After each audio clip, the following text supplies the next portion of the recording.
সবাইকে নমস্কার। আমার নাম শাইলি, আমি বান্দরবান থেকে বলছি। সবাই বলছে যে আমাদের জাতীয় সঙ্গীত যেটা আছে সেটা পরিবর্তন করা হবে, কিন্তু আমার মতে জাতীয় সঙ্গীত পরিবর্তন না করাটাই বেশি গুরুত্ব সহকারে দিচ্ছি আমি। কারণ নমস্কার, আমার নাম শান্তা তংচঙ্গা, আমি বান্দরবান থেকে।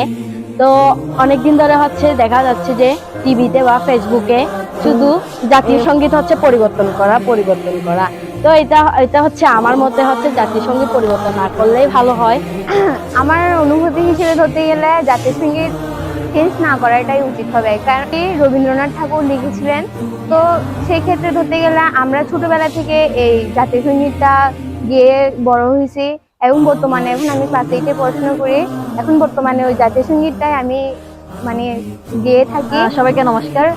আমি প্রথমে জানাচ্ছি আমাদের জাতীয় সঙ্গীত পরিবর্তন করা হচ্ছে, তা আমি চাচ্ছি না, এবং আমি শুধু না, আমাদের মধ্যে অনেকেই চাচ্ছে না।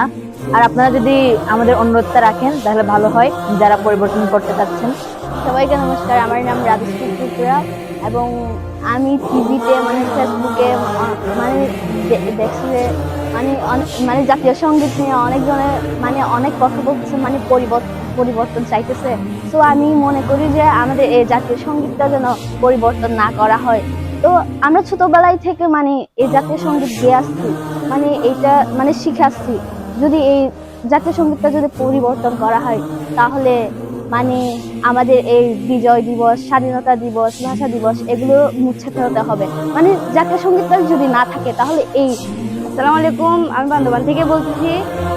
কিছুদিন ধরে ফেসবুক বা টিভিতে যখন ঢুকি দেখা যাচ্ছে যে জাতীয় সঙ্গীত চেঞ্জ করা হচ্ছে, কথাটা বেশি শোনা যাচ্ছে।